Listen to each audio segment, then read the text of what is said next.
Okay, we're going to cover the topics. It's going to be useful if this is on a separate video in this file because you need to do two papers. You don't use the same topic twice. And this way, when it comes time to set up the second proposal, you can just quickly go through the topics if you want to hear me describe them again. So I'm going to work you through them. I mentioned this when I talked about the grizzly bears. This is a research paper about research, about how people are actually doing the study of a particular type of plant or animal. You know, it could be a species, it could be a small group, it depends, because like, you couldn't really do a paper on research on wolf spiders, because there's probably only one person in the world doing research on wolf spiders, but you could do spiders. Whereas doing research on primates, that's much too big a group. Is you could probably do research on howler monkeys and find lots of research to talk about. I don't know that for a fact, but you know, there's a lot.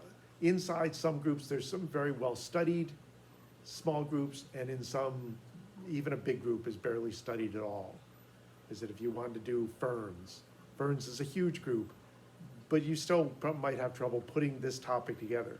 And your job is to tell me not what they're finding out, but how they're actually doing the research. You know, if you're looking at, you know, these people are studying ferns by looking at their DNA and comparing it to other plants.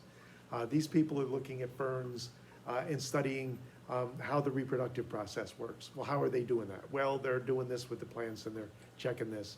It's a how do they do that kind of topic. And every one of these has common mistakes. Is some people get very distracted on what they're finding out and not telling me anywhere near as much about how they're finding it out. And I want to know.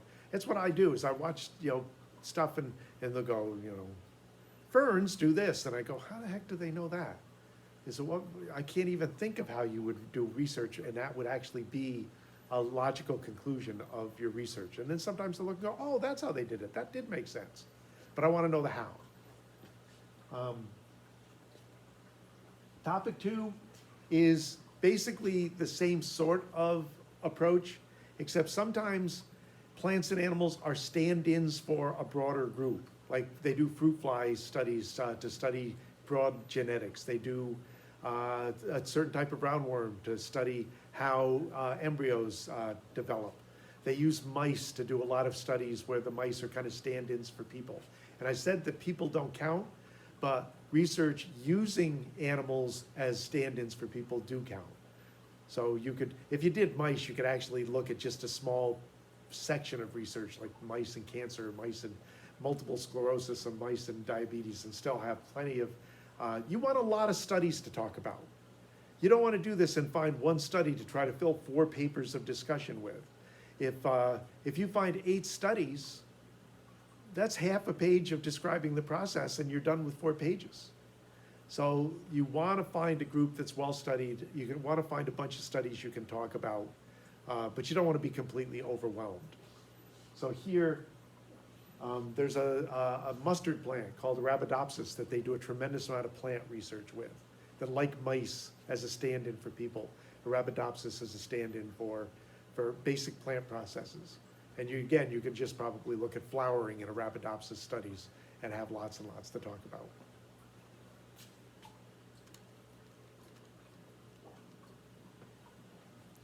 Living things, big living things have functional systems. We've got a respiratory system and a nervous system and a circulatory system, but other animals do too. Remember, people don't count here. But you can do other mammals, and a lot of the systems will work in a very, very similar way. How does the system work? What are the bits and pieces of it? How do they interconnect with one another? And how do they connect with the other functional systems? In a plant, you could talk about the support system. You could talk about the photosynthetic system. You could talk about the distribution system. How does a plant move things around inside a plant? How does it interact with the photosynthesis system? How does it interact with the support system? So any functional system, you spend a lot of the meat of the paper talking about how it works, but you also have to kind of connect it. None of our systems work without connecting to the other systems. They're all interconnected. Topic 5 is an ethical issue. Is that it's a moral-based question. Not, can we do something, but should this be allowed, or should we be able to do that, or, what sort of precautions should we do here? And something that applies to animals and plants.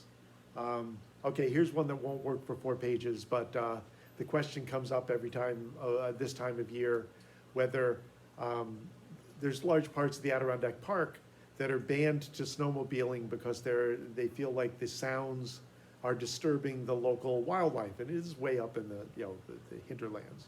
And people go, well, that isn't a really good reason to get in the way of our recreation. And that's an ethical question, is that they're not necessarily questioning that the sounds are bad for the animals, but they're saying it's not really, it isn't enough to make, they're not being heard enough to counterbalance what this is doing to us. That's an ethical question. And it's got sides. And that's your job, is to deliver the question and give the various sides of the question. And for that, you want sources from each side. Some ethical questions, you can actually find sources that are pro-con, where they've actually tried to cover both sides. Don't trust those. Is find people on one side of the issue, people on the other side of the issue. Don't find people that are trying to do what you're trying to do, which is to find balance. Because you're never quite sure how they're finding the balance. People on one side, you know what their approach is, you know what their agenda is. People on the other side, you know what their agenda is. That's why you don't listen to side A to tell you about what side B believes. You let them tell you what side A believes. And you can have an opinion, but you're probably better off not picking something you feel very strongly about, because I want you to give me a balanced paper. And if you go into it really skewed with a feeling in one direction, it may be very difficult for you to give the other side effectively. You can do it, but it's trickier. We're going to start this semester talking about history. The history of genetics, the study of how things get passed on from parents to offspring, the history of evolutionary theory. Is that all sorts of types of research, all sorts of theories of science and such, they have a history. Some of them have a very long and complex history. And that's what topic 6 is pick something that's got a history and take it through time for me. Is that you're not going to be able to find it, but you could do the history of using Arabidopsis as a research plant. It has a history, but that's one of those things where you probably need access to a lot of more specialized material in order to find and put together a history. It should track through time. Is one thing that disturbs me. I'm reading this and okay, I know where we are in time. We're in the 1930s. Now I'm in another paragraph. I don't know where the heck we are anymore. There's no date associated with this. Okay, now we're up in the 1970s. What happened between them? Was that other paragraph everything between? Okay, now we're back in the 1950s. Why are we going backwards? It should track logically, and the reader should be able to know where they are in time, tracking the history of something.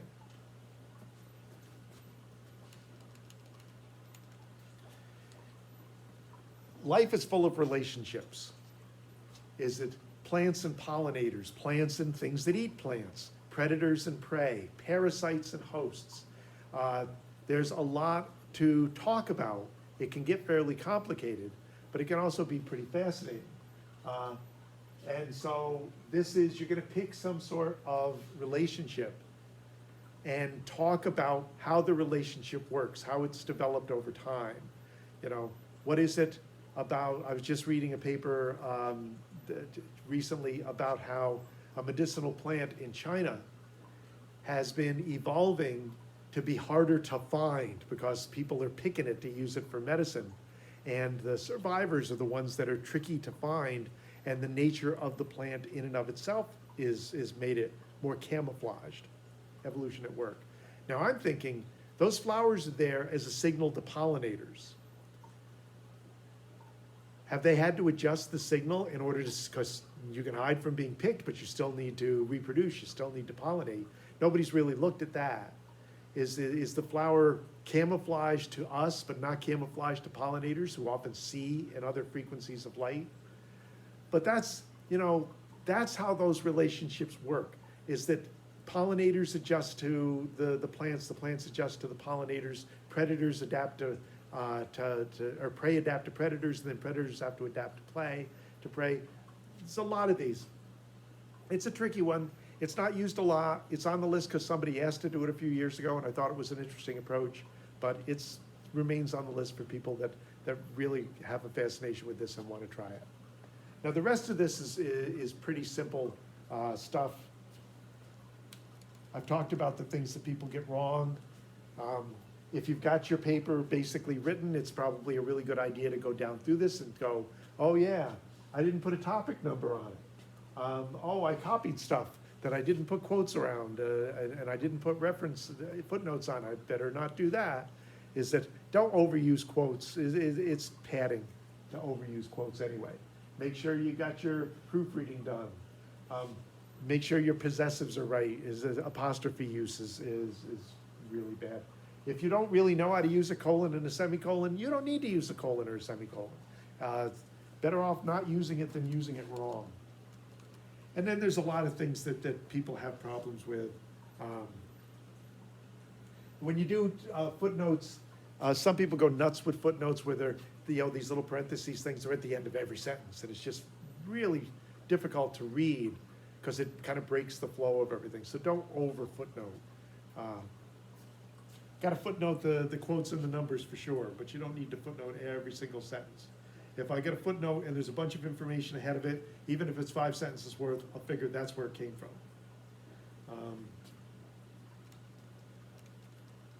And then if you're curious as to what the deductions are, and I want to make sure to be consistent when I'm correcting papers, I put this in front of me and I go, they did this wrong, what am I deducting? How many points off is that? Because I forget. And this is what the deductions are, and they do go up. Some of them get worse for this. I figure by the time you're on the second paper, you shouldn't be making some of these mistakes again.